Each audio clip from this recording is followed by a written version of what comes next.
참 예수님, 오늘은 12월 28일 죄 없는 아기 순교자들 축일입니다. 복음 말씀 듣겠습니다. 마테오가 전한 거룩한 복음입니다. 박사들이 돌아간 뒤 꿈에 주님의 천사가 요셉에게 나타나서 말하였다. 일어나 아기와 그 어머니를 데리고 이집트로 피신하여 내가 너에게 일러줄 때까지 거기에 있어라. 헤로데가 아기를 찾아 없애버리려고 한다. 요셉은 일어나 밤에 아기와 그 어머니를 데리고 이집트로 가서 헤로데가 죽을 때까지 거기에 있었다. 주님께서 예언자를 통하여 내가 내 아들을 이집트에서 불러내었다 하신 말씀이 이루어지려고 그리 된 것이다. 그때 헤로데는 박사들에게 속은 것을 알고 크게 화를 내었다. 그리고 사람들을 보내어 박사들에게 정확히 알아낸 시간을 기준으로 베틀레헴과 그 온 일대에 사는 2살 이하의 사내 아이들을 모조리 죽여버렸다. 그리하여 예레미야 예언자를 통하여 하신 말씀이 이루어졌다. 라마에서 소리가 들린다. 울음소리와 애끓는 통곡소리. 라헬이 자식을 잃고 운다. 자식들이 없으니 위로도 마다한다. 주님의 말씀입니다. 그리스도님 찬미합니다. 예수님 탄생 이후 계속 좋은 일이 생겨야 하는데 교회는 계속 가슴 아픈 기념일을 지내고 있습니다. 예수님 26일 날은 예수님 탄생하신 바로 다음 날인데 성 스테파노 부재 순교자 기념을 했고, 또 오늘은 죄 없는 아기 순교자들 축일을 지냅니다. 헤로데 임금은 베틀레헴과 그 주의 온 일대에 2살 이하의 사내 아이들을 모조리 죽여버립니다. 온 세상 임금이 베틀레헴에 태어난다는 이야기를 듣고 싹을 없애버리려고 그랬던 것이죠. 아무런 죄도 없는 아기들 25명 정도가 목숨을 잃습니다. 2000년 전 베틀레헴은 예루살렘에서 10km 떨어진 거리에 있던 마을이었습니다. 석회암 지대로 목동들이 동굴을 많이 파놓아서 추운 밤이면 양떼들과 추위를 피하곤 하던 지역이었고, 또 예루살렘에서부터 이집트로 내려가는 지름길이 있었던 마을입니다. 결코 작은 마을은 아니죠. 또 목동들이 석회암에 동굴을 팠기 때문에 지금도 그곳에 가면은 그런 동굴들이 남아 있습니다. 그래서 우리는 예수님을 동굴에서 태어났다, 마구간, 구유 이런 전승들을 갖고 있습니다. 2000년 전 베틀레헴 근방의 인구를 추정해 보면은 한 3,000명 정도 살았다고 그래요. 베틀레헴과 그 주위에 보면은 한 700m 해발에 놓여 있는 지역이죠. 그래서 2살 이하의 아기들을 헤아려 보면 50명 정도 아기가 태어났을 것이고, 사내 아이를 반으로 나누면은 여자아이들 25명, 사내 아이들 25명. 그래서 사내 아이 25명이 순교를 했다고 추정을 합니다. 한 명도 아니고 25명도, 한 명도 아니고 2명도 아니고 25명이나 예수님 때문에 목숨을 잃었습니다. 마테오 복음 사가는 아기들은 죽음 앞에서 울음소리가 울려 퍼졌다고 하고, 자식을 잃은 엄마들은 애가 끊는다는 게 창자가 끊어지는 거죠. 창자가 끊어지는 통곡소리가 들린다고 당시의 비참한 상황을 설명하고 있습니다. 이 가운데 가장 괴로운 사람은 성모님이었을 거예요. 16살 처녀 나이로 약혼한 요셉에게 미안하고 부모님인 안나와 요아킴 볼 면목도 없으셨지만 하느님과 약속을 지키기 위해 목숨을 내어놓고 태안의 아기와 한 몸으로 불안과 근심, 떨림으로 10달을 견뎌냈는데, 아기만 나오면은 모든 일이 순조로울 줄 알았는데 아기를 낳자마자 꿈에 이집트로 피신하라는 지시를 받고 몸조리도 다 하지 못한 채 피난길에 오르신 성모 마리아와 요셉은 도대체 자기 인생이 어떻게 앞으로 펼쳐질지에 대해서도 모른 채 머나먼 이집트로 피신을 떠납니다. 거기다가 한술 더 떠서 베틀레헴의 아기들 25명이 자신이 낳은 아기 예수님 때문에 목숨을 잃었다는 소식은 성모님의 심장을 쥐어 뜯었을 것입니다. 라마에서 소리가 들린다.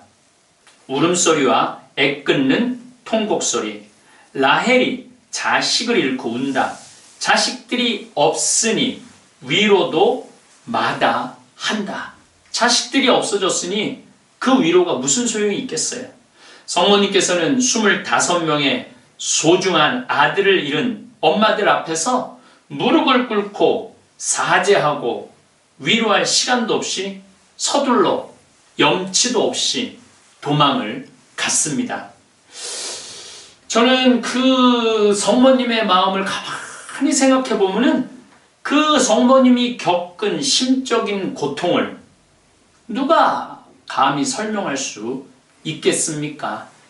자식을 마지막에 십자가에서 내려안았을 때 그 자식의 시신을 끌어안은 성모님, 또 태어나자마자 자신의 아들 때문에 25명이 자식을 잃은 그 부모들, 정말 그래서 우리는 성모님을 고통의 어머니가 아니고 통고의 어머니라고 부르죠.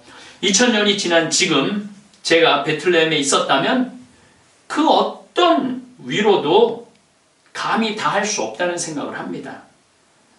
여러분들은 자식을 잃은 부모들, 그것도 한둘도 아니고 25이나 잃은 부모들을 어떻게 위로하겠습니까? 2014년 4월 16일 날 세월호에서 우리 302명이 팽목항에서 목숨을 잃었습니다. 아마 그때 그 자식을 잃은 부모 마음과 오늘 베틀레헴에서 자식을 잃은 부모 마음과 저는 거의 같을 거라고 생각을 합니다. 저의 유일한 희망이자 위로는 우리의 생명이 이 세상으로 끝나지 않는다는 사실입니다. 분명 하느님께서는 인류 구원을 위해 희생한 아기들을 하늘나라 가장 높은 자리에 앉히셨을 것입니다. 그래서 아마 예수님께서 이제 하늘나라에서 그 아기들하고 지금 미안하다, 나 때문에 너희들이 희생이 돼갖고, 하지만은 내가 영원한 생명, 하늘나라에서 가장 높은 자리에서 너희들을 행복하게 해주겠다. 아마 이렇게 위로를 하실 거라고 굳게 믿습니다.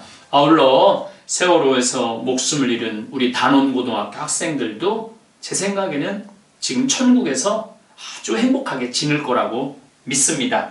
어찌됐든 너무 잔인하게 들릴지 모르지만 세상살이 하면서 선행보다는 악행을 더 많이 저질렀다면 차라리 무죄하게 순교한 아기들이 더 나은 상을 받을지도 모르겠습니다. 예수님께서는 인류를 구원하시고자 그 수많은 사연과 고통, 가시밭길, 마지막에는 십자가의 길을 걸어 가십니다. 너무 슬픈 기념일이지만 저는 예수님 성탄 성가를 불러 찬양하고 싶습니다. 그 사랑, 이게 소설보다도 더 드라마틱하고 더 애잔한 게 성모님의 생애고 우리 예수님의 생애가 아닌가 싶습니다. 어쨌거나 그 모든 걸 다 뒤로 하고 예수님은 이 세상에 사랑하시기 위해 태어나셨어요. 우리를 위로하시기 위해 태어났어요. 그래서 그 세월호에서 그 세상을 떠난 정말 그 꽃과 같은 아이들도 제가 위로를 할 수가 있어요. 이제 천국에 있을 거라고. 그래서 예수님의 성탄은 어쨌든 기쁜 우리의 선물입니다. 제가 젊었을 때는 정말로 못 부르는 성가가 없었는데 이제 나이도 먹고 목소리 강의한다고 목소리도 많이 망가져서 제 소리를 다 못 내지만은 그래도 예수님의 성탄을 소리 높여 축하하지 않을 수 없어서 성탄 곡을 한 곡 여러분들하고 나누고 싶습니다. 조금 듣기 힘드시더라도 내가 얼마나 예수님의 성탄을 즐거워하고 고마워하고 감사하는지 제 마음을 담아 성가 경사롭다를 부르겠습니다. 목소리는 듣지 마시고 제 마음의 소리를 들어주시면 감사하겠습니다. 이제 한 해도 며칠 남지 않았습니다. 우리 제 강의를 듣는 내 사랑하는 교우들, 또 전 세계에서 듣고 있는 우리 정말 나하고 마음이 통하는 교우들, 조금은 차분한 시간 가지시고 한 해를 돌아보시는 시간들 가지시기를 바라겠습니다. 제 성가 경사롭다 들어주시기 바라겠습니다. 감사합니다.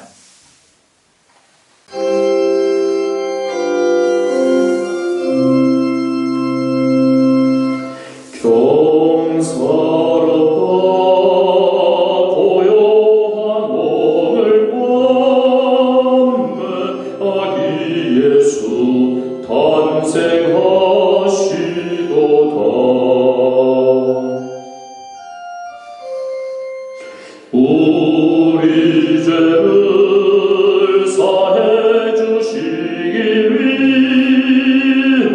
세상에 오신 우리 구세주,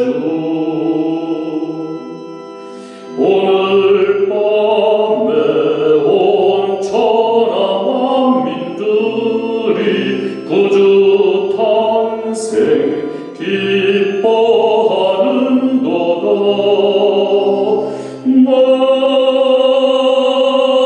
만민들아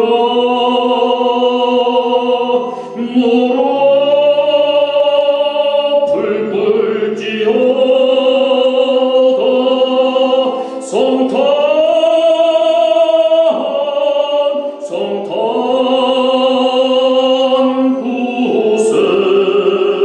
구세주 나셨네. 성탄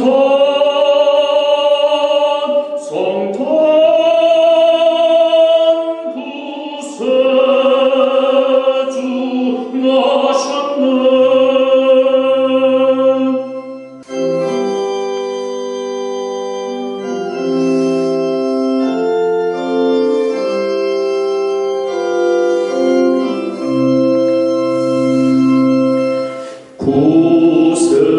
구세주가 오늘 탄생하시니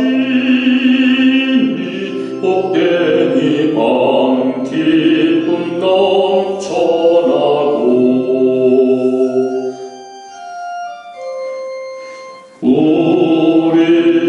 우리들은 주님의 형제되어 성부께 나가게 되었도다. 구원 위해 비천한 모습으로 탄생하신 우리의 구세주, 만민들아